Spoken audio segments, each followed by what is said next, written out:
Ce dimanche 25 février 2024 a connu la fin en apothéose de la Convention nationale de l'Église évangélique des Assemblées de Dieu du Bénin. Dans son message de clôture, l'orateur du jour a exhorté l'Église à non seulement gagner des âmes, mais aussi à les entretenir comme la graine qu'on sème jusqu'à ce qu'elle devienne une plante. Ce fut l'occasion d'ordination de plusieurs serviteurs de Dieu conformément au texte régissant l'Église des Assemblées de Dieu au Bénin, devant des milliers de fidèles ayant effectué le déplacement.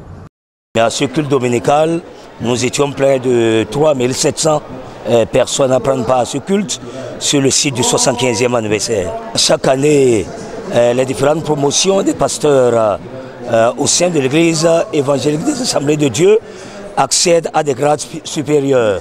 Nous avons au total, après la formation pastorale qui dure 4 années à l'Institut biblique, 4 différents grades auxquels il faut accéder pour être titularisé révérend pasteur. Donc nous avons eu les pasteurs stagiaires qui étaient au total 67 pasteurs qui ont reçu, n'est-ce pas, le certificat de stagiaire. Et leurs aînés, il s'agit des pasteurs sous-proposants qui ont totalisé 7 ans de ministère sans reproche. Ils étaient en tout 46 pasteurs. Et leurs aînés, à leur tour également, donc les pasteurs proposants, ceux qui s'apprêtent à aller à l'ordination, étaient au total 26 pasteurs. Voilà donc, mais au-delà de tous ces pasteurs, la promotion qui a bouclé 10 ans de ministère sans reproche a été ordonnée, consacrée ce matin comme révérend pasteur titulaire. Ils étaient à l'occasion accompagnés chacun de son épouse. Ils sont au total 30 pasteurs qui reçoivent, n'est-ce pas, le titre de pasteur révérend et qui peuvent officier tous les services au sein de l'Église évangélique des Assemblées de Dieu de Bénin. Plusieurs distinctions ont été décernées aux invités et à la commission achat moto qui ne compte pas s'arrêter en si bon chemin. La remise de ce matin, c'est un signe de reconnaissance.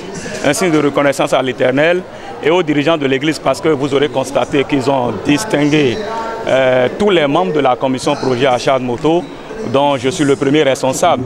Donc en titre de reconnaissance, nous avions remis 3 motos Yamaha pour la mission, en plus un chèque de 600 000 francs CFA pour accompagner la mission au Niger. Pour nos perspectives 2024, 2025, 2026, nous avons vu d'acheter 364 motos.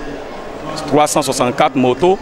Et pourquoi 364? Parce que nous aurons 3 classes sortantes, c'est-à-dire des nouveaux pasteurs qui seront déployés sur tout le territoire national pour la mission. Donc nous lançons un appel vibrant à tout le peuple béninois et ailleurs qui aime Dieu de nous accompagner pour l'atteinte de cet objectif qui va aider la mission dans notre pays, le Bénin.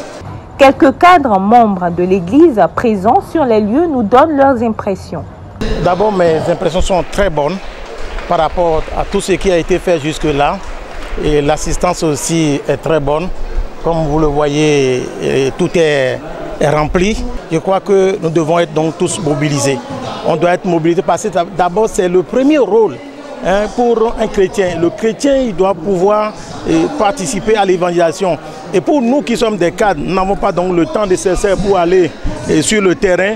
Nous devons être sur le terrain avec nos moyens. Donc je voudrais exhorter tous les cadres à participer financièrement à tout ce qui est action missionnaire sur le territoire national et pourquoi pas même à l'extérieur. Le thème de cette convention nous ramène à l'essentiel de ce qui fait le fondement même de notre foi. Nous avons été sauvés pour sauver d'autres. Donc la mission qui est l'appel que le Seigneur Jésus nous a lancé avant de rejoindre le Père. Donc je crois pour ma part que cela rappelle à chaque chrétien, à chaque croyant, à chaque fidèle que nous devons retrousser encore nos manches et nous devons nous mettre ensemble, mutualiser nos énergies, nos moyens, nos efforts pour pouvoir aller à l'assaut des âmes perdues. Pour l'orateur principal de la Convention, annoncer l'Évangile doit s'accompagner d'actes concrets. D'abord sur le défi que nous avons de pouvoir influencer notre temps avec l'Évangile. Je prie comme exemple de la vie de Daniel. C'est un exemple extraordinaire dans la Bible qui par sa pureté, sa intégrité, par sa prière, par sa mot prophétique, il a pu influencer son temps dans une remarquable manière. Alors maintenant c'est à nous de prendre le relais et de dessin. Il faut prêcher la parole de Dieu, pas des actes, pas des paroles. Quant au président national de l'Église, la satisfaction est totale et il exhorte chacun à retourner dans sa localité pour mettre en application les riches enseignements reçus. Mes impressions sont très bonnes parce que le Seigneur nous a surpris agréablement et nous avons terminé cette convention dans de très bonnes conditions. Nous repartons dans nos églises pour mettre en application ce que nous avons reçu ici, c'est-à-dire la mission de l'Église, s'occuper du troupeau que Dieu nous a donné, c'est-à-dire l'Église locale est pensée au monde, aux âmes perdues. Nous devons prendre ces deux volets de la mission et continuer ce travail jusqu'au retour de Jésus-Christ. Il est à noter que des guérisons et miracles se sont opérés au cours de ces 4 jours bénis.